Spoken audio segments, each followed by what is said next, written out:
ನೋಡಿ, ಒಂದು ಕಡೆ ಬೇಸಿಗೆಯ ಬಿಸಿ, ಮತ್ತೊಂದು ಕಡೆ ದರ ಏರಿಕೆಯ ಬಿಸಿ. ಇದು ಮಗದೊಂದು ಕಡೆ ಮಕ್ಕಳಿಗೆ ಬೇಸಿಗೆ ರಜೆ ಬೇರೆ ಇದೆ. ಸೊ ಫ್ಯಾಮಿಲಿ ಟ್ರಿಪ್ ಹೋಗಬೇಕು ಅಂತ ಪ್ಲಾನ್ ಮಾಡಿದವರಿಗೆ ದರ ಏರಿಕೆಯ ಬಿಸಿ ಸುಡ್ತಾ ಇದೆ, ಸಿಕ್ಕಾಪಟ್ಟೆ ಜಾಸ್ತಿ ಆಗಿದೆ. ಈ ಸಮ್ಮರ್ ವೆಕೇಷನ್ಗೆ ಅಂತೇಳಿ ಟೂರ್ಗೆ ಪ್ಲಾನ್ ಮಾಡಿದವರಿಗೆ ಶಾಕ್ ಮೇಲೆ ಶಾಕು.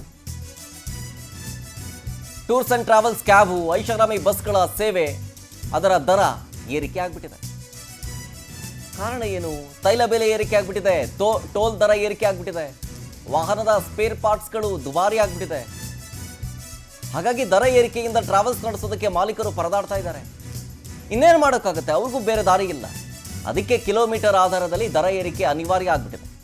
ಸಾಮಾನ್ಯ ಕ್ಯಾಬ್ಗಳಿಗೆ 2 ರಿಂದ 3 ರೂಪಾಯಿ ದರ ಹೆಚ್ಚಳ ಆಗಿದೆ. ಆಮೇಲೆ ಲಕ್ಸುರಿಯಸ್ ವಾಹನ ಕಿಲೋಮೀಟರ್ಗೆ 5 ರಿಂದ 8 ರೂಪಾಯಿ ಜಾಸ್ತಿ ಆಗಿದೆ. ಬಹುತೇಕ ಟ್ರಾವೆಲ್ಸ್ ಅಸೋಸಿಯೇಷನ್ ಒಮ್ಮತದ ನಿರ್ಧಾರವನ್ನು ತೆಗೆದುಕೊಂಡಿರೋದಿದು. ಸೊ ಶೀಘ್ರದಲ್ಲೇ ದರ ಏರಿಕೆ ಹೆಚ್ಚಳ ಮಾಡೋದಕ್ಕೆ ನಿರ್ಧಾರವನ್ನು ಮಾಡಿದ್ದಾರೆ ಮಾಲೀಕರು. ಇನ್ನೇನು ಮಾಡೋಕ್ಕಾಗಲ್ಲ.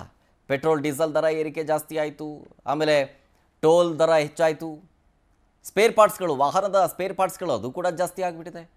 ಇನ್ನೇನು ಮಾಡೋಕ್ಕಾಗತ್ತೆ? ಬರೋ ಆದಾಯದಲ್ಲಿ ಹೆಂಗೆ ಅಂತೇಳಿ ಮ್ಯಾನೇಜ್ ಮಾಡೋಕ್ಕಾಗತ್ತೆ?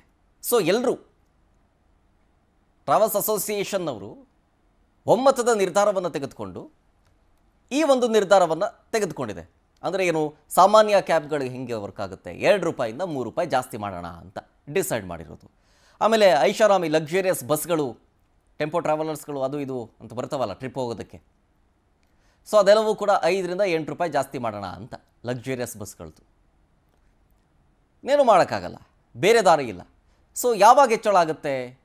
ಕನ್ಫರ್ಮೇಷನ್ ಆಗಿ ಡೇಟ್ ತಿಳಿಸಿಲ್ಲ, ಬಟ್ ಶೀಘ್ರದಲ್ಲೇ ಮಾಡ್ತೀವಿ ಅಂತ ಹೇಳಿದೆ.